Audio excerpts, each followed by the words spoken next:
viendo en España esta noticia. Lo voy a poner en pantalla a don Jacobo García, que me acompaña. No sé qué pasa. A ver, aguántate. ¿Estamos, Jacobo? Ahí está. Hola. Perdóname, es que se me había frizado, Jaco. Entonces, sí, aparecías no, en la... sí, estabas apareciendo ahí, es por eso que te puse. Si me hubiera aparecido estoy en solo el nueva doble, casa. no te... Estoy en nueva casa y estoy compartiendo internet el teléfono. Esperemos que funcione. Ok. Vamos a ver. Ok, tratemos de hacerlo corto entonces el día de hoy, ñaño, para que no se quede sin internet y podamos seguir comunicándonos. Óyeme, bueno, la noticia... Gracias por acompañarnos, ñaño. Siempre te extrañamos mucho el fin de semana pasado, el viernes pasado. Óyeme. Encantado. Siempre no pare quieto. Adelante. Sí, sé que estuviste de viaje, sé que estás entrándole con fuerza al trabajo nuevamente. Me da muchísimo gusto ya asentado en tu tierra. Oye, mi querido amigo, bueno, tu tierra que nos deja esta revelación a través de Agencia F, a través de los juzgados en Zaragoza, y que ha causado mucho malestar, por supuesto, no solamente en el gobierno, sino en el prístino, en el puro, en el transparente periodismo ecuatoriano que está indignado por la falta de rigor de la Agencia F de mostrar esta noticia. ¿Cuáles son tus primeras impresiones y qué es lo que has podido percibir o cómo has podido percibir se está recibiendo en España y en general en Europa esta noticia? A ver, primero un comentario. Sí, llama la atención ahora que Yanez Nostrosa le dé lecciones de periodismo a la Agencia F, ¿no? No sé, en fin. Pero mira, esto es muy revelador, Fernando, porque en Ecuador nos han acostumbrado algunos mercenarios de la información a analizar estos casos, ¿no? Judiciales contra líderes de la delincuencia, del narcotráfico, asesinatos, no a partir de los hechos, ¿verdad? No a partir de un expediente serio, sino a partir del show inmediato de que tal delincuente ha declarado que tal persona fue el culpable de tal hecho, ¿verdad? Es curioso cómo esa gente, que es la que nos ha metido, ¿no?, en esta espiral continua, desde periodistas alineados a la fiscalía y otros personajes por ahí, ahora son los que se llevan las manos a la cabeza, ¿no? Periodistas, como uno de Coavisa, por ejemplo, ¿para qué nombrar a nadie?, que en campaña del 2021, en cuanto salió el chisme de que Arauz lo había financiado el ELN, en sus redes sociales, indignado, daba lecciones de moral Andrés Arauz, y luego ni siquiera rectificó cuando se desmontó ese bulo, que hasta salía un pajarito por ahí que no era de Ecuador, grabado en las selvas de Colombia, o no sé, una cosa así, ¿no? En fin, pero primero partamos de aquí, ¿vale? Y a continuación de esto les digo otra cosa. A ver, tengamos cuidado. Es decir, si llevamos años criticando que la Fiscalía y los medios de Ecuador hacen esto, ¿vale? El coger un titular de la declaración de un delincuente, ¿no?, y santificarla casi como un hecho real, hombre, tengamos un poquito cuidado cuando pasa lo contrario. Es decir, si no nos creemos que Correa hacía videoconferencia con Norero en la cárcel porque lo dijo un delincuente, hombre, seamos coherentes y no asumamos como real cualquier declaración de cualquier personaje ahora diciendo que fue Noboa. Pero bueno, esta es mi opinión y mi consejo. Ahora, yendo a los hechos, Fernando, yo te llevo diciendo aquí meses que le tienen miedo a Pipo, mucho miedo. No necesariamente porque lo que haya dicho sea verdad, sino porque no controlan su relato. Es decir, estos orangutanes, estos Reinbergers y toda esta gente que nos gobierna, que son orangutanes con poder, básicamente, inteligencia, pues no, el señor de arriba no les ha dado mucha, están acostumbrados a, por cada proceso judicial, ellos mismos amañarlo, decirle al imputado lo que tiene que decir, acusando a quien tiene que acusar, ¿verdad?, para conseguir ciertos objetivos o rebajas de penas, y a partir de ahí, pues ellos mediatizan, ¿verdad?, un caso que debería ser estrictamente judicial. Esto es a lo que nos han acostumbrado, ¿verdad?, desde Fito mismo, que pactaron con él, está clarísimo. Pepe Serrano lo dijo aquí contigo hace mucho tiempo, y lo intentaron hacer con Pipo. El tema es que con Pipo pues ha habido algún problema. Entre otros problemas es que a Pipo no le han controlado desde Ecuador. A Pipo lo capturan en España y le hacen declarar en España. Y en España, amigo, pues no tiene el control de la justicia, estos orangutanes que nos gobiernan. Entonces aquí es cuando la cosa se empieza a complicar. Y te dejo claro, además se echaban... Sí.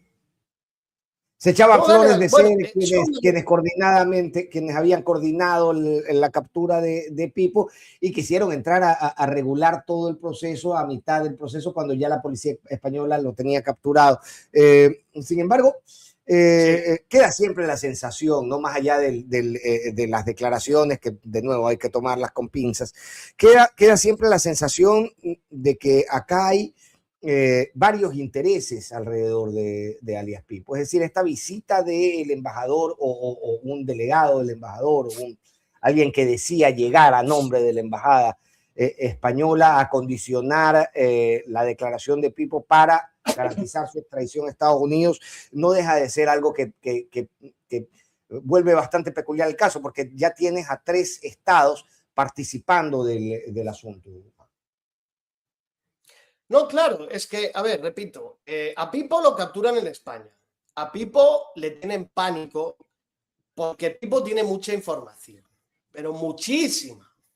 Pipo está involucrado en los principales casos, incluidos de Villavicencio, pues que han dado un batacazo a la vida política del país. Y Pipo sabe mucho de las conexiones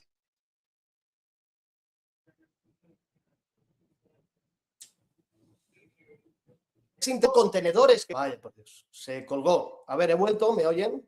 Pipo sabe mucho, me quedé Hola. ñaño. ¿Ya? ¿Me oyen? Te oigo, sí. Hola. Ya, perdón, vamos a ver si nos respeta esto. Digo que Pipo sabe mucho de las rutas internacionales del narcotráfico, Fernando.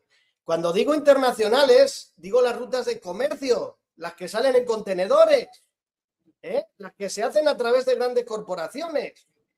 No sé si me explico. Es decir, lo que temen de Pipo es esto, ¿vale? Para mí, si a mí me preguntas, que hombre, que tampoco soy forense ni investigador de CSI Miami, eso de acusar a Noboa lo veo más como una carta de presión o chantaje o lo que sea, ¿vale? Que estén haciendo por ahí. Pero lo más importante para mí no es eso. Lo más importante son las otras cosas que dijo. Por ejemplo, lo que tú has dicho, que le fue a visitar cierto delincuente abogado. Y al final, la mayoría de abogados, lo siento, amigos, no quiero generalizar, pero sí lo voy a hacer. Al menos en Ecuador, los más mediáticos son una gavilla de delincuentes. Es que está demostrado. Es decir, el narcotráfico y los gobiernos delincuentes usan abogados siempre para estas cosas y estas chapuzas. La diferencia, y termino, Fernando, es que en España las cámaras de las cárceles sí funcionan, porque no están gobernadas por una madrina, por la SNAI o por el esposo de la madrina. Y el registro de visitantes también funciona. Y cuando Pipo lanzó esto y acusó a Reinberg, aquí es donde me parece que está lo más importante. Repito, yo llamaría a la cautela. Cuando dice lo de que Noboa asesinó a Villavicencio, a mí me huele más a una carta de presión y chantaje en general.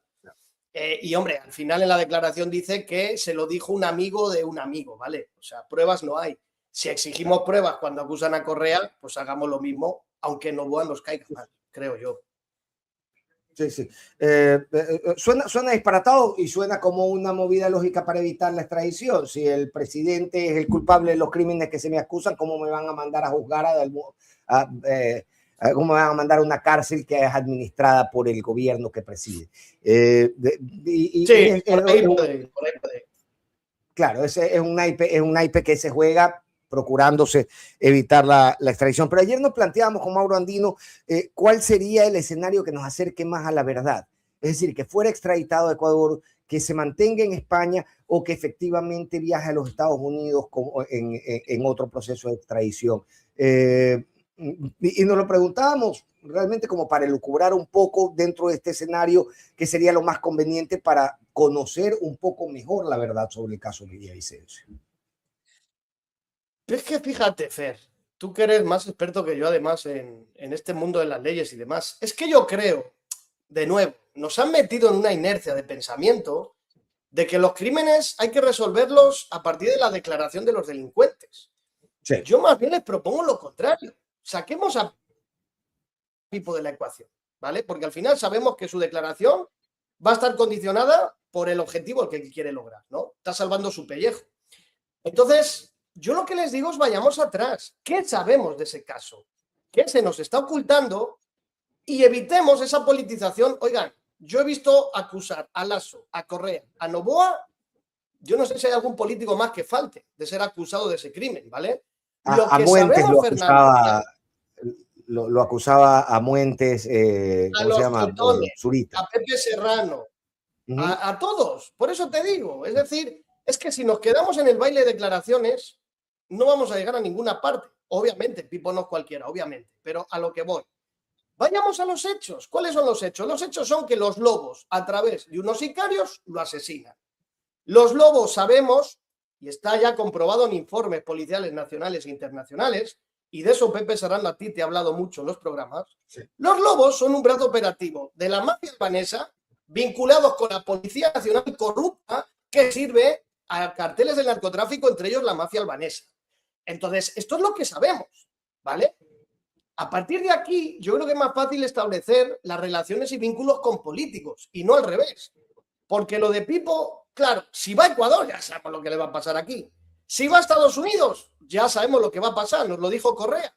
Van a tratar de hacer como Confito, es decir, que goce ahí de ciertos privilegios, inculpando a Correa. Y si se queda en España, pues no tengo una respuesta, amigo. Yo no sé realmente lo que llegará a decir. Lo que sí sé es que este señor sabe mucho. Pero muchas cosas. ¿De qué es la causa en España contra alias Pipo, concretamente? ¿Lo sabes? No sé llegar hasta ese extremo, amigo. A ver, de lo que sé un poco del caso, es que esto es la leche, ¿no? Mira, me está acordando Breaking Bad. Es increíble cómo se relajan estos propios capos y empiezan a cometer errores. En este caso, este señor no sé si acumulaba multas de velocidad o como le pasó al de los tiguerones que vivía por Alicante o por ahí, venga a darse lujos, coches, esto, lo otro, a llamar la atención. Es decir, olvídense, o sea, olvídense eso de que Ecuador le seguía la pista, como dice por ahí alguien que lo voy a mencionar, de que la policía, la inteligencia, olvídense de esas mamadas, por favor. Pero si la policía de Ecuador era la que nos decía que Pipo estaba muerto. Hay muchas más probabilidades de que un narcotraficante prófugo se cruce una luz roja o se atraviese un pare a que la inteligencia ecuatoriana dé con ellos.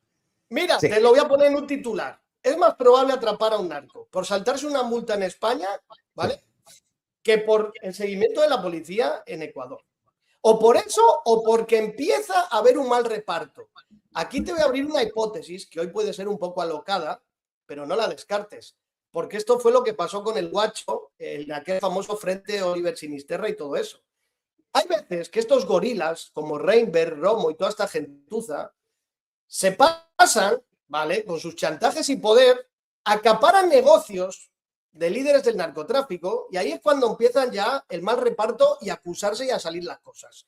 Eso mismo, acuérdate, Fernando, fue lo que pasó cuando vimos todos los casos de corrupción del COVID, cuando a Dalo Bucarán se le ocurre disputar lo de la Federación Ecuatoriana, señor Egas. ¿Recuerda qué canal de televisión fue el que montó luego todo el operativo contra los Bucarán? Es decir, muchas veces nos enteramos de la verdad a partir de estas cosas y no a partir de los testimonios condicionados en una fiscalía. Pero repito, ¿de qué le acusan? Lo que yo entiendo es que cuando dan con él, llaman a Ecuador para decirle, oye, nos parece que este es un narco que vosotros estabais buscando. Y aquí es donde está el problema.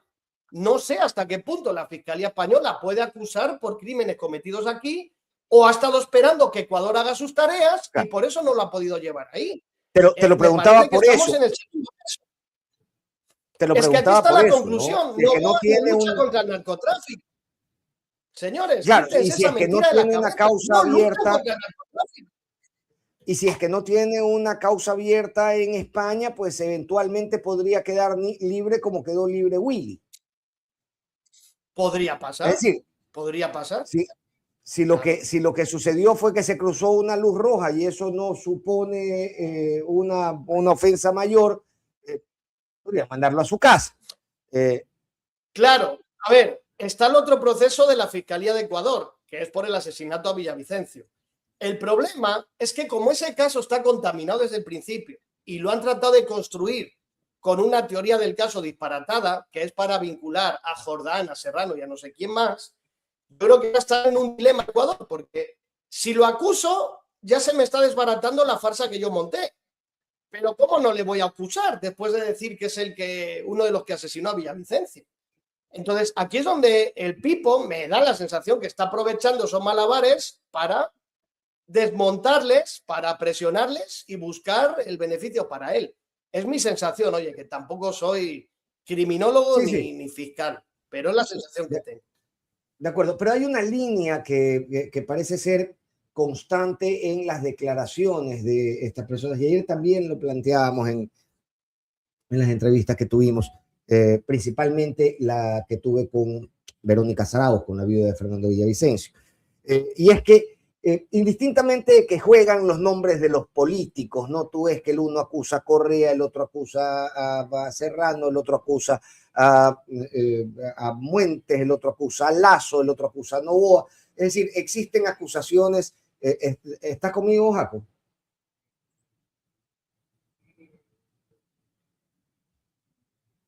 Creo que estamos con problemas con la conexión. ¿Me estás escuchando, Jaco? Bien, esperemos a que se reanude la conexión para poder seguir conversando con don Jaco García, nuestro querido ecuañol, que luego de una semana de ausencia viene recargado a conversar en la contra como todos los viernes. Gracias, queridos amigos. Gracias, Jorge León. Muchísimas gracias. Querida Celeste, que llega ahí sí, como viene el jefecito, ahí sí me llega temprano. Te mando un beso y un abrazo, querida Celeste. Gladys Jaramillo, muchas gracias. Acá está don Jacobo nuevamente en la plataforma. Perdón, te decía, tranqui, llevémoslo como se pueda. Óyeme, te decía, hay una línea que vincula todas las declaraciones, ¿no? Porque claro, los nombres de políticos juegan acá arriba y el uno dice que es Correa y el otro dice que es Novoa, el otro dice que es Lazo, el otro dice que es tal o cual. Pero hay una línea que yo conversaba ayer con Verónica Zaragoza y es que se sostiene en todas las declaraciones, y es que las mafias de narcotraficantes en este país han trabajado con mandos policiales y con mandos militares. Eso es algo que se sostiene en todas las declaraciones, indistintamente de que luego señalen a tal o cual político. Y de eso sabemos poquísimo. Hoy por hoy no sabemos todavía. Estamos discutiendo acá desde el wishful thinking y desde el wishful thinking con micrófono, del cual es una profesional, la señora Inostroza, el nombre de qué político debe ocupar el titular. Pero no tenemos idea cuáles son los generales, cuáles son los coroneles y cuáles son los jefes de los órganos de seguridad que han participado activamente del narcotráfico en el país, en sociedad con estos delincuentes. Totalmente, toda la razón, pero yo te añado una cosa, Fernando. Yo creo que sí sabemos algo. El tema es que no se quiere tirar del hilo, porque sabemos que Fernando Villavicencio tenía un equipo de seguridad de la policía, de quien estaba a cargo alguien que ese día, estrepitosamente falló, entre comillas. Falló quiere decir que no llegó el coche blindado y que nadie escoltó el lado de la ventanilla donde lo asesinan. O sea, no me jodas. El tipo con mayor protección del país, díganme ustedes cómo te vas a creer una negligencia así. Fernando, yo decía ayer algo en mi programa, en mi canal, hace 20 días antes de Villavicencio asesinan a Intriago. Y poca gente ha reparado lo que te voy a decir, Fernando. Intriago ese día iba con 2 policías y cambia la ruta preestablecida, se va a otro barrio espontáneamente con los 2 policías y, oh sorpresa, cuando llega a ese barrio ya hay un furgón de sicarios esperándole. ¿Quién dio el chivatazo de que iba al barrio?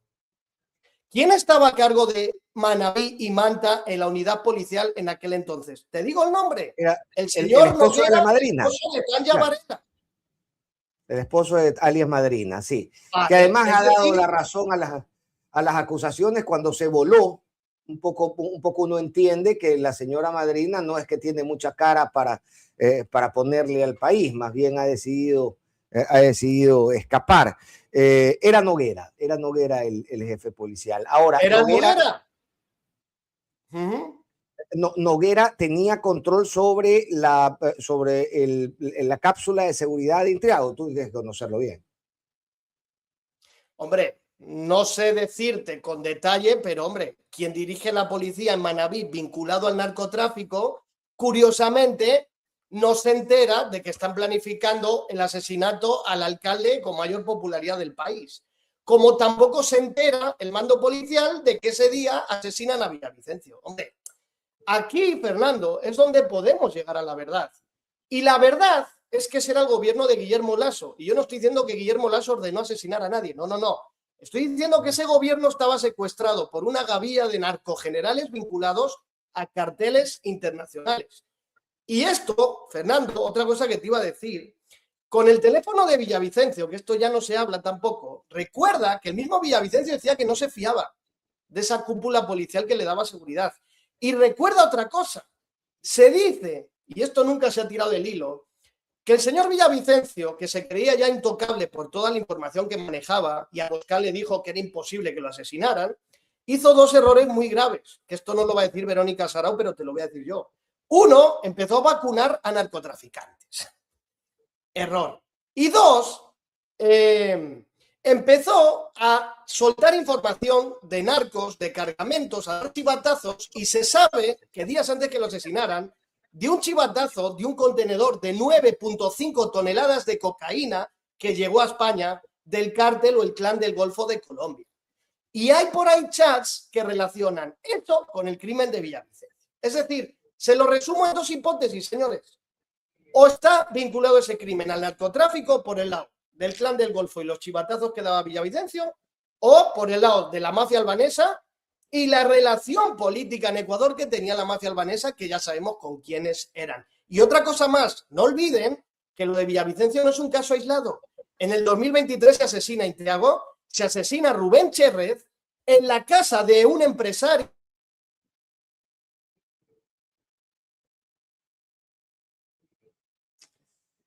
caray.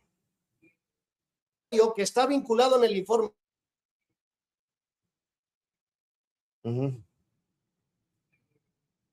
León de Troya. Y ese año asesinaron a no sé cuántos candidatos y alcaldes en todo el país. Sí. A ver, sí, cambié el internet. Me he conectado a otra red. Hola. Se paralizó un momento, pero se pudo seguir el hilo. Te referías a Omar Menéndez, por ejemplo, que fue electo. Me cambié a otra red. Creo que estaba bastante mejor. Bien. Ahí le hacemos, hermano. Te referías a Omar Menéndez, te referías a varios alcaldes que fueron asesinados previamente al asesinato de Agustín Intriago y previamente al de Villavicencio. Y esto se da en un marco de protección o de enturbiamiento de ciertas investigaciones. Esas investigaciones nunca llegaron y más bien han ido incorporando a las dudas todos estos asesinatos y todos estos hechos violentos. Yo me preguntaba ayer con Verónica Sarau si es que en este punto podemos tener la esperanza de conocer la verdad. Luego de todo este enturbiamiento sostenido, sistemático, impulsado incluso institucionalmente. Hombre, la verdad final y absoluta complicado, pero hay una verdad. La verdad, Fernando, es que hay un involucramiento de los narcogenerales al servicio de carteles internacionales en ese asesinato. Es que, cuidado, que nos han hecho pensar que la verdad es saber si fue Correa o Noboa. Salgamos, amigos, de ese falso dilema que algunos caen por ahí. La verdad a día de hoy es que la policía está involucrada en ese asesinato. Quien dice policía dice carteles internacionales. Y hombre, yo sé que a algunos pues, les gusta pensar que un día Correa o Noboa llaman por teléfono y dicen a un policía asesina a Villavicencio. No es así de fácil. Ahora, que Noboa ha mantenido ese hilo de estructura narcodelictiva en las cúpulas policiales, sí. Que Noboa está entorpeciendo la verdad, también. Ahora, que Noboa ha asesinado a Villavicencio, pues hombre, pruebas, amigos. Yo lo que les acabo de decir, le reto a cualquiera que me lo desmienta. Le reto a cualquiera. Lo pueden comprobar ustedes. Entonces, ahora, vayamos a las evidencias y seamos inductivos, amigos. Oye, y esa actitud de torcer la verdad es deliberada o es por torpeza, por la torpeza misma que vemos en sus funcionarios, es decir, con el tino de un elefante en la cristalería van tumbando todo. Es mucho juego. No, es deliberada. Yo no tengo ninguna duda. Es que, vamos a ver, Fer, si hablamos de un narcoestado, el narcoestado está por encima de Noboa, amigos. yo sé que muchos piensan que es Novoa el capo de todo, que manda sobre todo. Hay un hilo de estructura narcodelictiva que está desde Romo hasta Lasso hasta Novoa. Lo ha dicho el chochólogo, lo ha dicho Pepe Serrano. Vean el caso del señor Manzano, el caso de las exportaciones. Es decir, Fernando, Pepe Serrano, a ti te dijo que tenía una lista de servidores policiales infiltrados por el narcotráfico y se la dio a Mónica Palencia. ¿Qué hicieron con esa lista? ¿Qué hicieron? Entonces, por eso quieren involucrar a Pepe Serrano en esta entrevista. Y en la siguiente entrevista yo le pregunté, ¿ya le remitiste la lista? Y me dijo, sí, ya eso está con ella hace 3 meses o algo por el estilo. Y al final, o nunca nos enteramos qué se hizo o no se hizo nada. Fernando, ¿por qué Pepe Serrano tuvo que desistir de su candidatura presidencial? Porque lo iban a asesinar. Punto. No lo santifico, pero es que seguramente es alguien muy incómodo porque sabe cosas. Y como hacen lo de siempre, el que sabe cosas lo involucramos. Entonces, involucramos a Correa, involucramos a Pepe Serrano. Por eso yo les digo, amigos, se van a marear pensando si fue Novoa o no. Yo lo que les digo es, no olviden lo que sí sabemos. Lo que sí sabemos es que hay un vínculo, es un crimen del narcotráfico, que más que vínculos políticos tiene vínculos de narcoestado. Hay una estructura de narcoestado que supera a Lasso, a Novoa, a Correa y a cualquiera, Fernando. Que en este punto es más grande que cualquiera que gane la elección.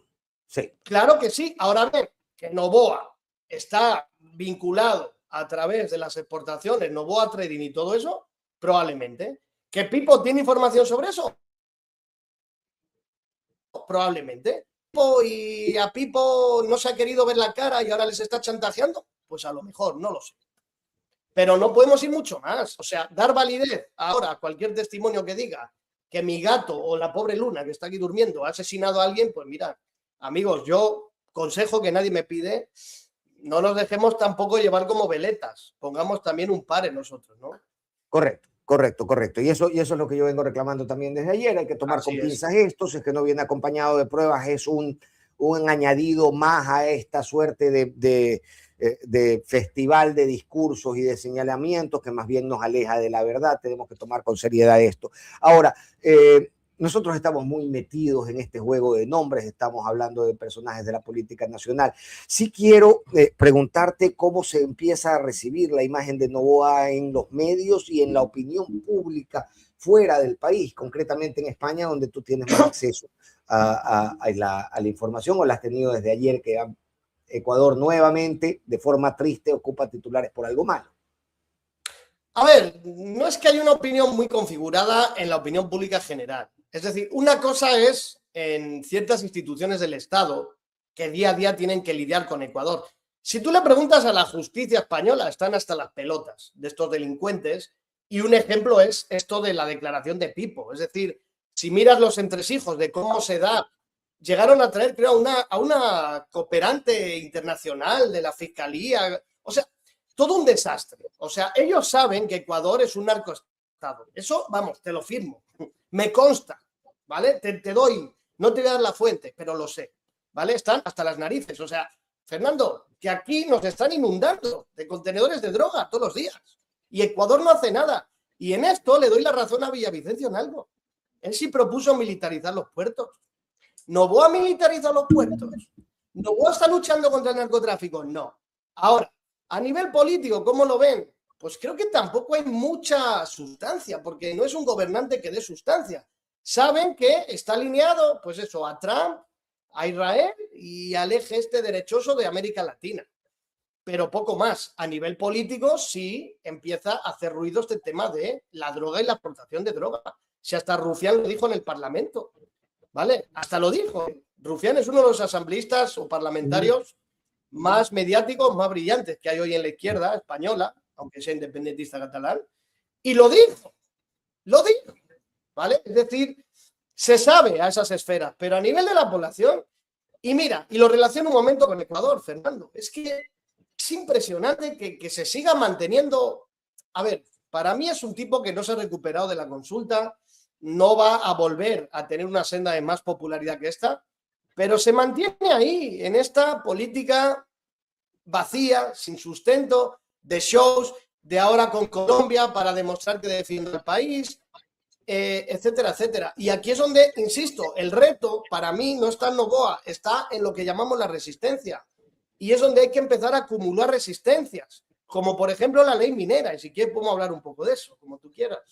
Me gustaría porque pone en peligro cosas que también al mundo le interesan, no solamente el tema estrictamente de concesiones y licencias mineras, que ya es bastante grave. El tema de tomar una normativa e implantar la extracción pétrea en las Islas Galápagos con todo lo que esto implica en contaminación de los recursos naturales de las islas, es ciertamente medio escandaloso, es ciertamente escandaloso y es ciertamente algo que si uno lo lee desde el otro lado del mundo va a decir, pero ¿qué está pensando esta gente?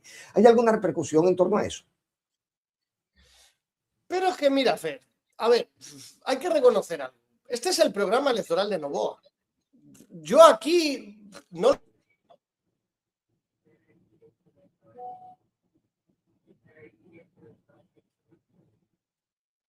Esperemos que se reanude la conexión. Estamos conversando con Jacobo García sobre varios temas, ¿vale? Con nuestra conversación ya tradicional de los días viernes en los que hacemos un recorrido por un neoliberal extractivista.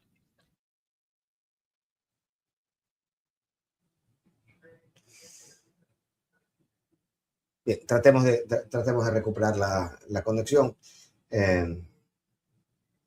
Yo lamento porque esto está tremendamente interesante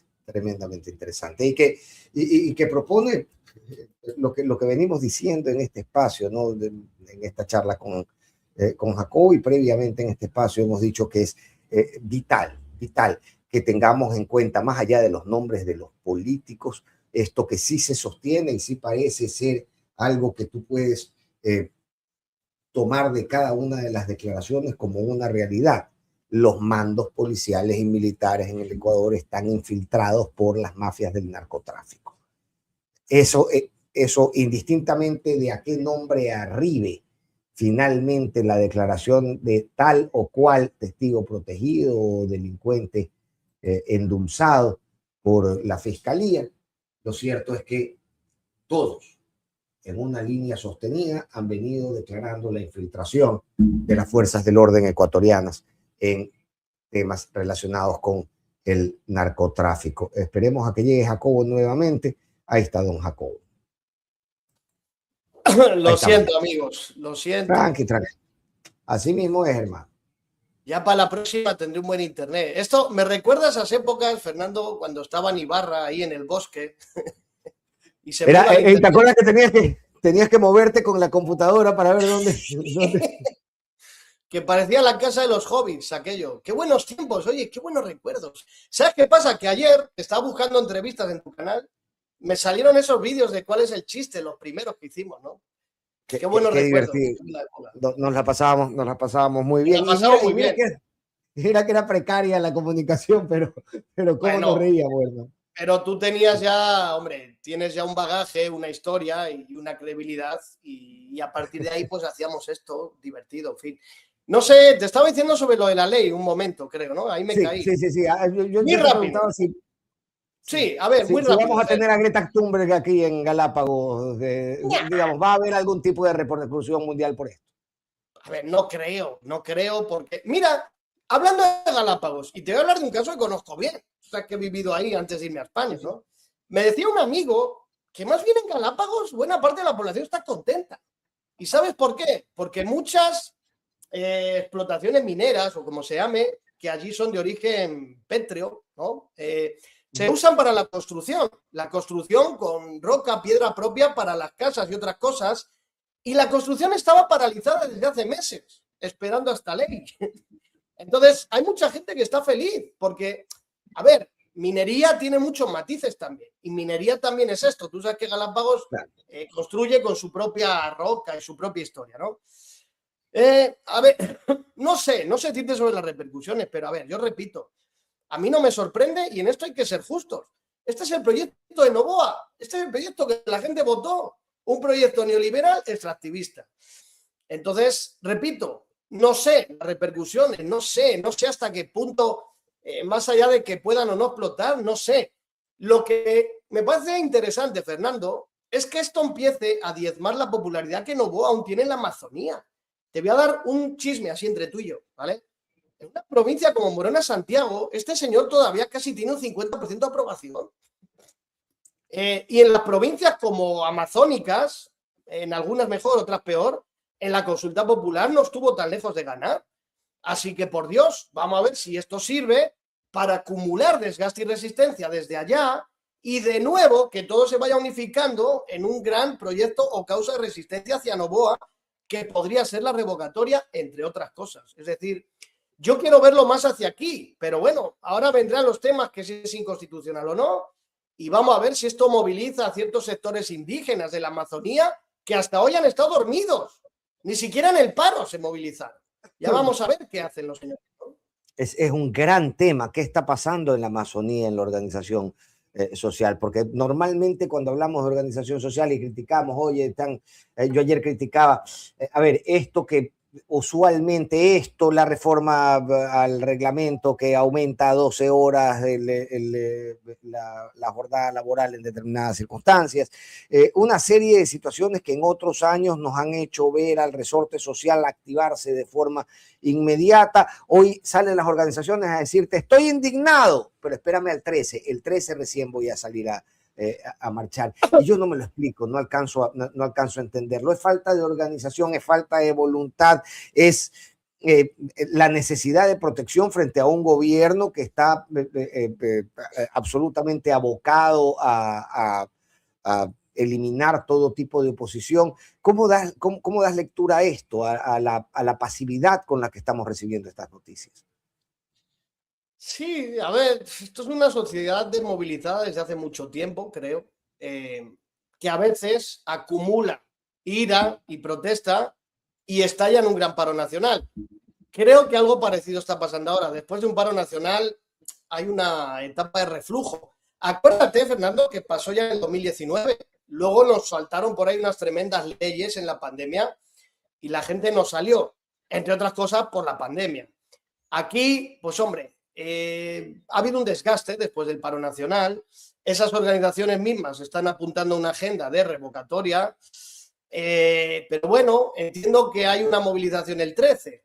Bueno, sea inmediata o estén esperando al 13, yo vuelvo a repetir lo mismo, Fer. Si es que para mí yo creo lo importante es quién se encuentra en las calles. Es decir, si estamos acumulando luchas y resistencias o no. O va a ser la típica movilización sectorial del sindicato por un lado, de este por otro, etcétera. Se me acaba de encender la televisión, Dios mío, qué miedo, perdón. Ya, listo. Upa. Entonces, esa es la pregunta, amigo.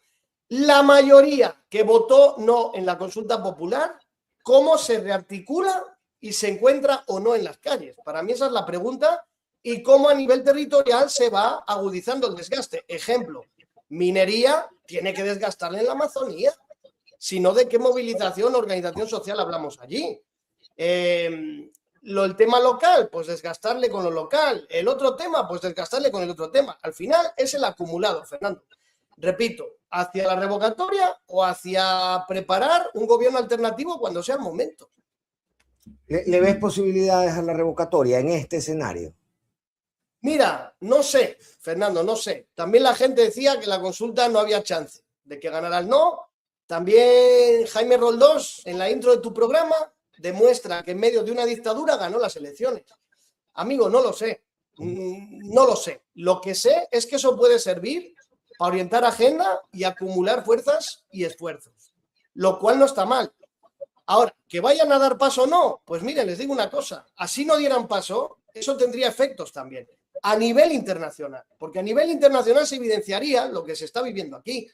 Y habría presión sobre el CNE y habría presión sobre quien está dirigiendo el CNE. Es decir, yo repito, te lo dije hace 2 semanas y lo repito ahora, amigo, y esto es un mensaje para la gente. Yo trataría de no caer en este pesimismo estructural de que ¿para qué voy a salir a la calle si no se va a caer Novoa? Es que esto no tiene por qué ser así. Y aparte, bueno, que se caiga Novoa y mañana ¿quién gobierna, señores? ¿Están ustedes preparados para gobernar? ¿O hay que ir preparando la alternativa? Aquí les dejo la reflexión. Yo sé que algunos van a decir, no, la RC tiene que solucionar todo. Bueno, pues qué bien, pues están dependiendo del RC y ya está, y no se involucren en nada. Yo creo, Fernando, que es necesario, de una manera o de otra, que toda la resistencia social, actores previamente activados desde la consulta hasta ahora, pues tengan que seguir activos en algo. Lo que pasa, cierro con esto. Ok, vale, no nos metamos en la revocatoria. ¿Y qué hacemos?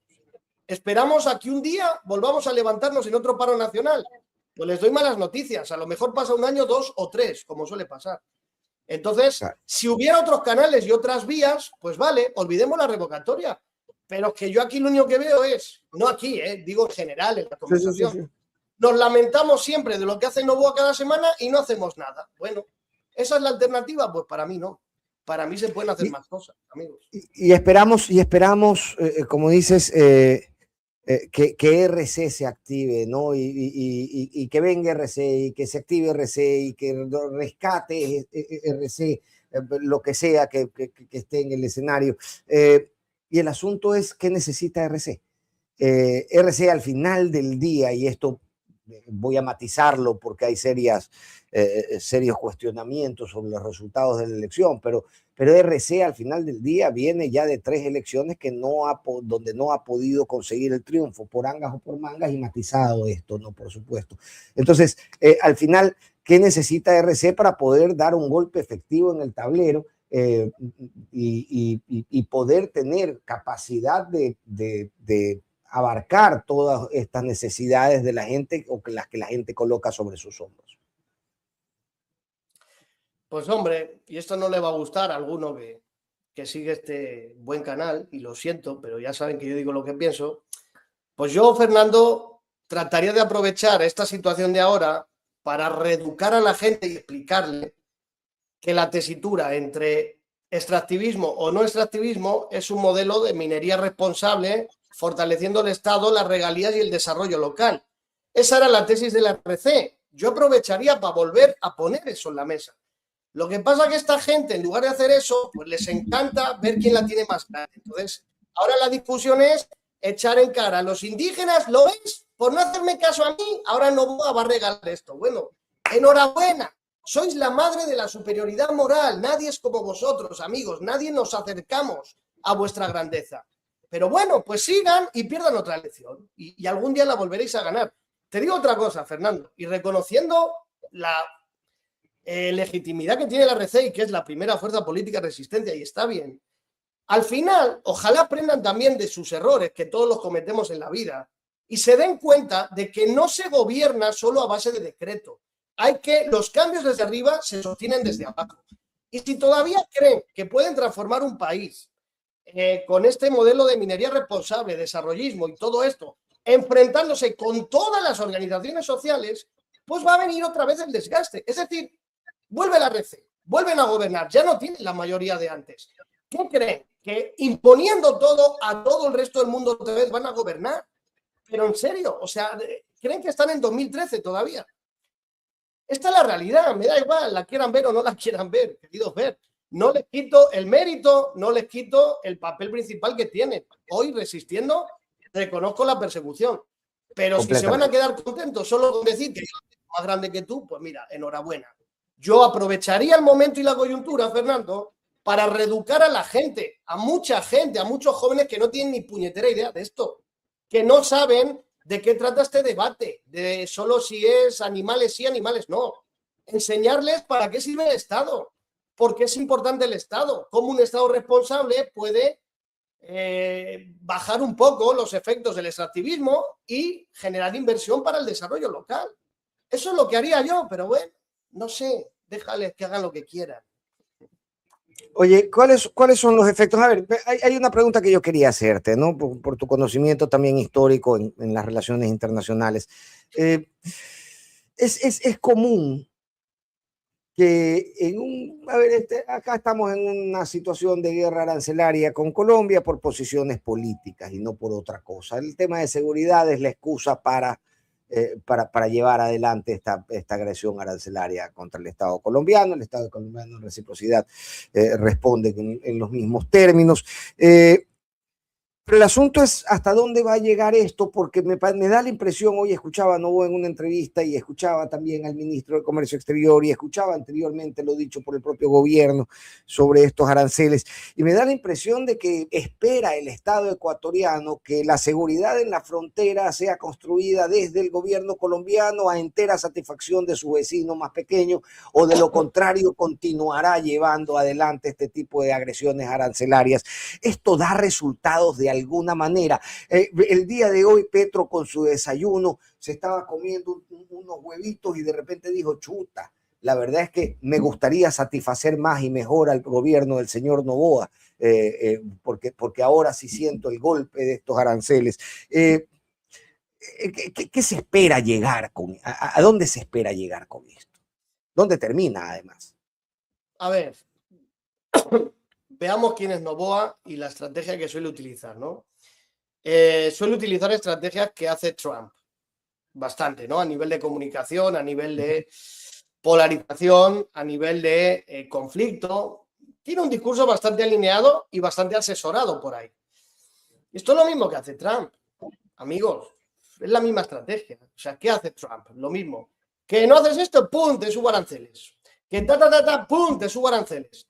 Lo engloban en un discurso nacionalista, protector, que por cierto, esto es la hostia. Acuérdate en 2015 cuando Correa pone las salvaguardas estas para las importaciones. Paquetazo comercial, decían los de la Cámara de Comercio, las élites escandalizadas. Y ahora, Gabriela Sommerfeld, yo te vi a ti haciendo ruido, casi quemando Quito cuando pasó eso. ¿Ahora qué dices, querida? ¿Ahora qué dices? Te veo muy calladita. Bueno, Mónica Geller, ¿tú por qué ahora no hablas? ¿Ahora apoyas a Novoa? Farsantes, es lo que sois. Bueno, entonces, Fernando, me parece que juegan a esto, juegan a poner en marcha una narrativa, ¿no? Un circo en el que sirve para etiquetar y construir narrativa, nada más. Es decir, la narrativa de que Novoa lucha contra el narco, de que el narco también son gobiernos de izquierda como el de Correa, en este caso nuestro vecino, y como no haces tal, toma una medida para proteger al pueblo. Es decir, a mí me encanta ver a los liberales aplaudiendo esto. Yo me cago de la risa, de verdad. Y ya está, Fernando. ¿Le sirve o no? Ni sí ni no. Simplemente le mantienen esta inercia que la gente ya se ha acostumbrado a ver en él. Porque no creo que la mayoría del pueblo esté analizando la afectación. Si hubiera una afectación clara en el mediano o largo plazo a productos o a la inflación o tal, pues te diría otra cosa. Pero, hombre, supongo que eso lo tendrás más o menos calculado. Supongo. No lo sé, ¿vale? Porque si no, no veo. Habrá en este punto forma de salir de este círculo vicioso, porque acabas de decirlo bien, ¿no? Estamos en un juego de relatos donde la gente está absolutamente abrazada a su propia verdad y dispuesta a pelear por ella, tenga o no raíz en la realidad o venga vendida desde un discurso, o bien o mal elaborado desde los gobiernos. Y el asunto es, hay cómo romper ese círculo vicioso, cuando al parecer estamos tan embebidos en esto. ¿Pero por parte de quién? ¿De los gobiernos o de la población? No, de la población. Yo, mira, en eso yo sí soy pesimista. Es que es impresionante. Es una discusión tan pobre, tan vacía, de tribu. Lo ves muchas veces en muchos comentarios de la gente, no aquí, en general, ¿no? En las redes sociales. La gente solo reafirma sus sesgos previos. No quieren oír hablar de otra visión alternativa, crítica. Es que es impresionante. Entonces, ¿eres mi amigo o eres mi enemigo? Nos reforzamos en los sitios que nos gustan, donde vamos a oír lo que ya sabemos que vamos a escuchar, y nos estamos volviendo más sectarios, más primates y más reactivos y emocionales ante todo. Y así es como gobierna Daniel Noboa, a través de las emociones. Por eso te digo que mira la encuesta del CIES. Si en la encuesta del CIES le pregunta qué es lo que ha hecho Noboa, la mayoría de la gente dice nada. Pero hay un gobierno a través de emociones en un estado de pesimismo estructural. Aquí tuvisteis a mi amigo Pedro el otro día. Lo que pasa es que yo te diría que ese pesimismo estructural está alimentado por una emoción de miedo, por la violencia, por la crisis orgánica del estado que vivimos. Y en ese sentido, pues la gente tampoco, bueno, parte de la gente no busca muchas aventuras y tampoco quiere que vuelva a Correa, que es los del otro bando no lo entienden, ¿no? Todavía no lo entienden. son impolutos, maravillosos, pero no entienden que la mitad de la población no los quiere ni ver. Entonces, amigos, estamos en ese bucle, no hay discusión de nada, a los sectores intermedios no les llegan nuevos elementos, como lo que yo te digo, es decir, qué gran momento ahora, Fernando, para debatir el papel del Estado en la minería. Pero no, aquí ya está todo, unos de un lado, otros de otro, y se acabó. Bueno, yo soy muy pesimista, en fin,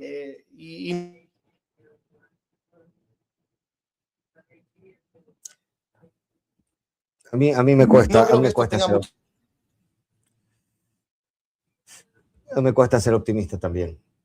Y de todo esto, es decir, a ver, volví. Volviste, sí.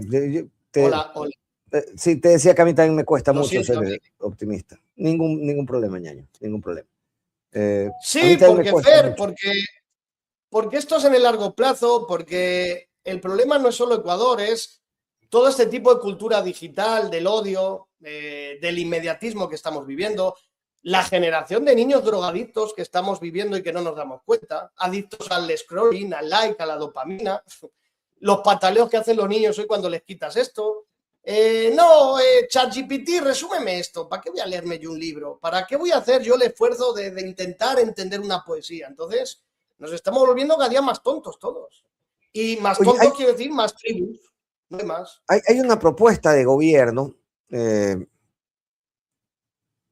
que fue mencionada, si no me equivoco, por la asambleísta Centeno, esa luz brillante del pensamiento. Valentina.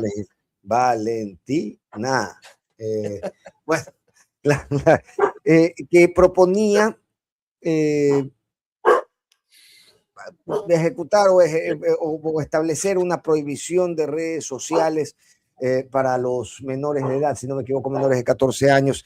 Te digo la verdad, no la veo con tan malos ojos. Habrá que ver qué sale desde la bancada, pero a mí, a priori, digamos, en el titular, no me disgusta. ¿Cómo te sientes con ello?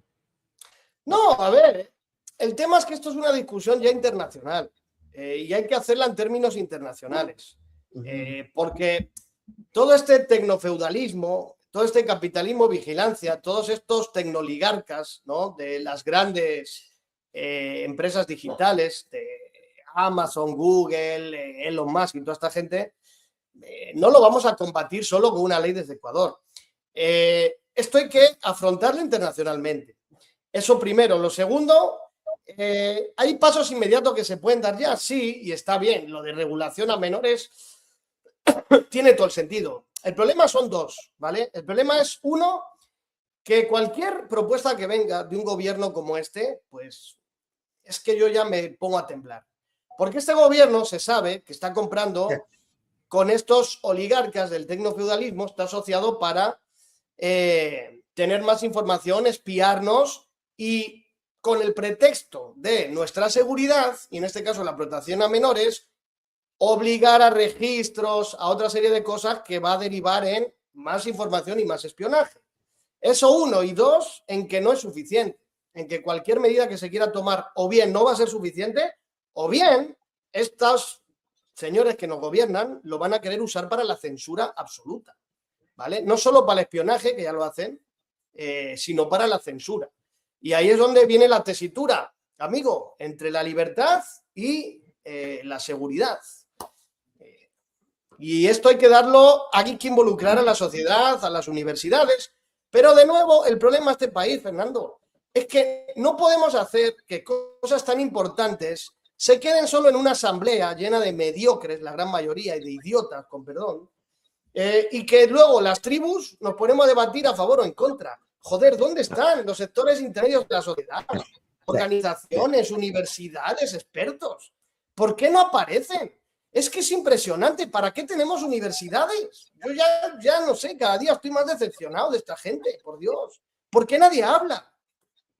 Yo igual. El silencio de la academia me parece, y de los gremios profesionales me parece ensordecedor. Pero mencionabas, y para cerrar, amigo, porque viene ya Mónica Luzárraga, que ha tenido bueno, además una nueva... Algo que la acusó el SREC, con barba, ¿no? No sé qué le dijo. Bueno, sí, el impresentable Sergio Peña. No, la acusó y la puso además en un peligro vital, un peligro gravísimo.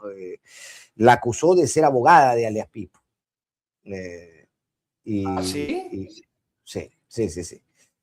Con una ligereza y una irresponsabilidad propia del sujeto del que estamos hablando. Viniendo de ese personaje.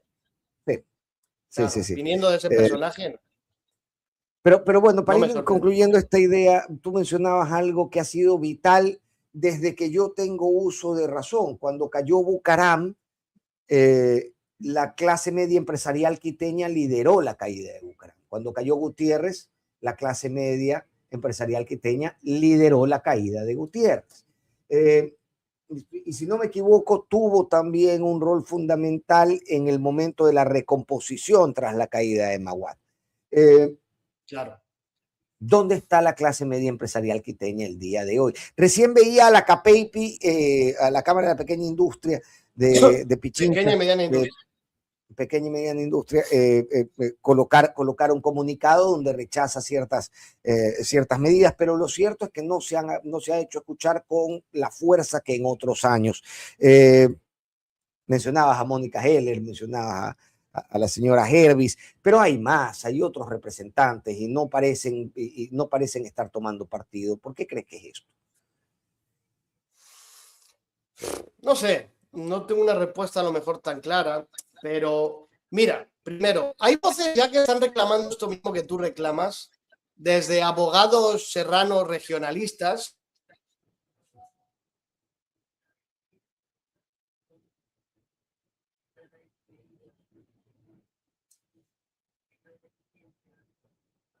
Qué pena. Artículos reclamándole a las élites esto, es decir,